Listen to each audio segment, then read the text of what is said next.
Okay, this is chapter 7b on the Passion of Christ from the book Best Christian Art by me, Peter Rogers. Okay, so we last on in chapter 7a, we finished up with Pilate washing his hands of the matter, painting by James Tizet from 1891. Now we're going to look at the next painting here is The Disrobing of Christ by El Greco from 1579. And so El Greco has these beautiful elongated figures and really great coloration. Kind of reminds me of the Venetian painters, but I like El Greco better. Okay, so the humiliation of Christ, disrobing of Christ, and then here is the mocking of Christ by Gerard von Honthorst, 1617. Here's the Bible verses if you want to see them. They put the crown of thorns on them. Here is the Flagellation of Christ by William Bouguereau from 1880. He's a magnificent painter. You can obviously see the figures, the action, the faces, the emotion. Christ said, "Remember, if the world hates you, they hated me first." A society's messed up when people get hated for doing a good thing, and that's unfortunately all too common. George Orwell had pointed that out as well. Here is a painting by Carlo Cagliari called The Veil of Veronica. So when Jesus stumbled while carrying the cross down Via Dolorosa, she gave him her veil to wipe his sweat, and his face appeared in the veil. And this is different from the Shout of Turin, which was after he was dead. Okay, so this is the Veil of Veronica. And I had an aunt named Veronica who was very nice. This one's by Domenico Fetti from 1620. The Veil of Veronica. Okay, this painting here is again along Via Dolorosa. There's a nice song, Via Dolorosa. There's a couple different good versions of it. So if you go to YouTube and type Via Dolorosa, there's some good versions of it. Different lady singers singing it. Okay, here is his mother, Mother Mary, reaching out to Christ. These are some of the events along the way of Via Dolorosa. Okay, this is the painting by Raphael, also of Via Dolorosa, where Christ, carrying the cross, he falls, and you've got the three Marys with him. There's his mother Mary, her sister, there's Mary Magdalene. So this is a pretty good one. Raphael, anything Raphael does is good. Sometimes his students do a lot of the work. It's not quite as good. Here's some great songs that relate to this. Were You There When They Crucified My Lord?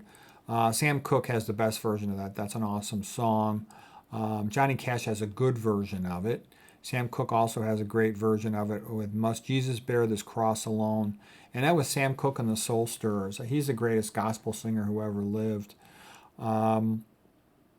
Via Dolorosa, and this is one of the really good versions of it. The lady singer's name is, she sometimes goes by Taiji or Tatiana. She's a great singer. Oh, and then I really like this one too by Loretta Lynn. He Could Have Called 10,000 Angels. It's great stuff. She's a country music singer from the USA. Okay, now this painting here is Simon the Cyrenian is asked to help, and he helps carry the cross for Christ. Christ is obviously pretty exhausted at this point. And there's the same songs I mentioned earlier in the Bible verse. This one's also by James Tizet. He did the whole series of paintings on the life of Christ. Okay, here is then Via Dolorosa by Eugene Bernand. And at this point, Simon the Cyrenian is carrying the cross and Christ is walking. There's Virgin Mary's with him, and then the other Marys, Roman soldiers out in front. Okay, now here is a painting. I think this one's by Jan Stuyka. Yeah, it's from 1897, and this has sort of like been called the Polish Sistine Chapel. It's a magnificent painting. It's about 100 feet long. There's Christ right there. I'm sorry I can't turn it sideways.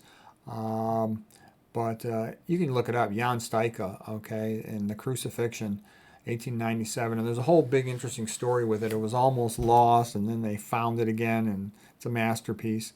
And here's basically the song. Some additional songs, I Surrender. to Jesus, and that's by Hillsong. That's a great song. It's got like over 200 million views, and it's an awesome song. It's a great song. The first 5 minutes are almost a little slow, but man, is it the first beginning of it's a little slow, but it gets fantastic. Here's Raising of the Cross by Peter Paul Rubens on a triptych, with 3 parts to it, and did a great job of capturing, the movement there, raising the cross up.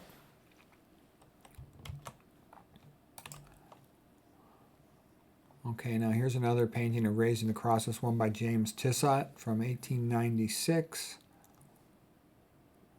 Pretty dramatic event. And then I'm going to do maybe one more, or maybe we'll stop there. Okay, here's Christ on the Cross. This one's by Carl Bloch. It's a good crucifixion picture. There's Mary just in extreme sadness, and the other Mary, and there's John at the cross as well. John was sort of the only one that was with him, the only male disciple that was with him at this time.